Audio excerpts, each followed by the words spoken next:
Les vraies voix Sud Radio, 17h-19h, Philippe David. Retour des vraies voix avec Philippe Bilger, Céline Pina, Philippe Deveux. Le bac approche à grande vitesse et tous les élèves ne sont pas logés à la même enseigne. En effet, Jean-Michel Blanquer a annoncé que les lycéens obtiendraient leur baccalauréat général et technologie en majeure partie au contrôle continu. Mais le ministre de l'Éducation nationale parlait uniquement des lycéens des établissements publics et privés sous contrat. Suite à un recours devant le Conseil d'État, le ministère a accordé le 12 avril dernier le passage du bac en contrôle continu aux élèves scolarisés en terminale au CNED réglementé, mais pas aux élèves du CNED en classe libre, qui ont lancé eux aussi un recours devant le Conseil d'État, qui sera examiné lundi 3 mai. Nous sommes en compagnie de Maître Sébastien Braque, avocat de ses élèves. Maître Braque, bonjour. Bonjour. Tout d'abord, quelle est la nature du recours exercé et son objectif ? Alors, comme vous le rappeliez, tous les élèves du CNED ont été oubliés dans le décret du mois de février qui visait à réformer et à faire bénéficier du contrôle continu les candidats au baccalauréat en terminale et puis pour certaines épreuves de première. Le ministre avait annoncé pour tous les lycéens de manière générale, et puis l'année dernière ça avait été le cas lorsque les épreuves avaient été annulées en raison de la crise sanitaire, tous les lycéens, qu'ils sont inscrits au CNED libre, au CNED réglementé ou en présentiel, avaient été traités de la même façon. Là, cette année, le CNED avait été oublié donc, du décret et suite à un recours pour le CNED réglementé qui a donné raison aux élèves du CNED réglementé, le ministre a refusé de revenir sur la situation des CNED libres. Et donc, du coup, il fait une distinction entre le CNED réglementé d'un côté et le CNED libre de l'autre qui ne sont pas soumis, enfin qui ne sont pas en tout cas éligibles au contrôle continu selon lui, et donc il refuse de leur faire bénéficier, les faire bénéficier du contrôle continu, et donc ils ont exercé un recours en référé suspension, donc une requête en annulation d'un côté contre le décret, une requête en référé suspension pour obtenir la suspension du décret qui, à leurs yeux, est illégale. Mais pourquoi un traitement différent pour des régimes similaires ?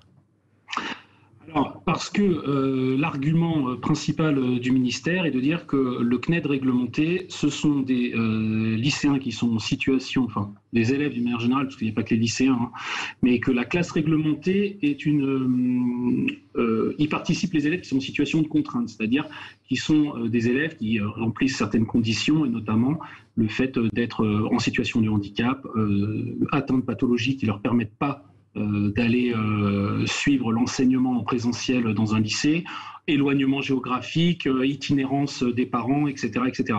Les cas sont limitativement énumérés par les textes et le Code de l'éducation. Et c'est le fondement qui distingue, si vous voulez, les élèves réglementés d'un côté et le CNED libre de l'autre, c'est que tout le monde peut s'inscrire au CNED libre.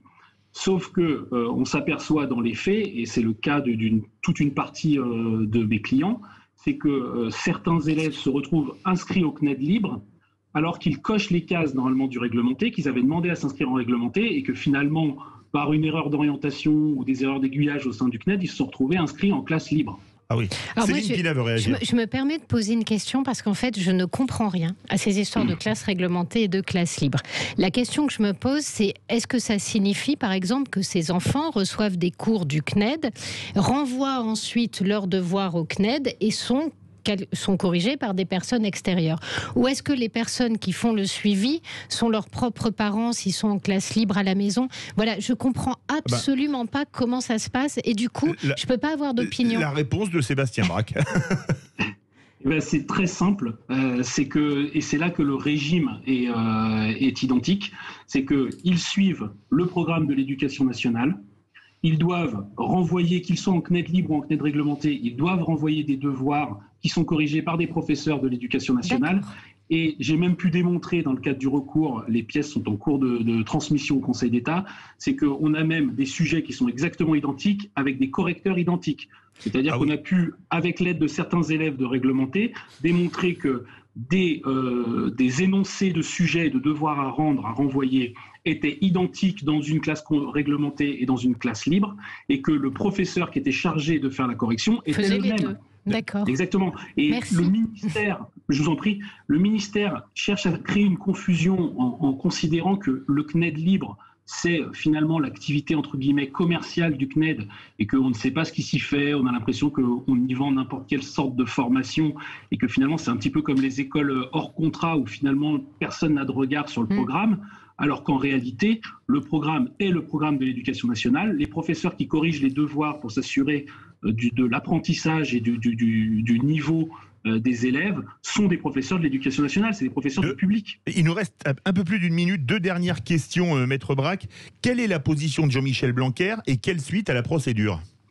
Alors la position de Jean-Michel Blanquer, c'est de dire que le CNED libre ne peut pas bénéficier du contrôle continu parce qu'on ne connaît pas, il faut s'assurer par les épreuves du niveau réel des élèves, ce qui est complètement absurde puisqu'ils sont corrigés par des professeurs de l'éducation nationale. C'est comme si on disait finalement le CNED, finalement tout le monde triche, donc ça tient pas la route, alors que pour le réglementer, on obtient le contrôle continu. Donc on voit bien que vu que le régime est le même de correction et de rendu de travail, l'argument du ministre ne tient pas la route. Et puis alors, quelle est la suite ? On espère que le ministère va enfin entendre raison et faire comme l'année dernière, traiter le CNED libre comme le CNED réglementé et comme les élèves qui suivent les cours en présentiel, puisque l'année dernière, ça n'a posé aucune difficulté à personne de mettre tout le monde de la même manière dès lors qu'ils suivaient le programme de l'éducation nationale. D'ailleurs, les élèves ont mis une pétition sur change.org qu'on peut aller voir pour demander à être traités comme les autres élèves. Merci beaucoup, Maître Sébastien Braque, avocat de ces élèves. Ce sera plaidé lundi 3 mai. Ce sera d'ailleurs la Saint-Philippe et la Saint-Jacques, mes chers Philippe Deveul. Oui. Pense aussi à Jacques Pessis. Au Conseil d'État.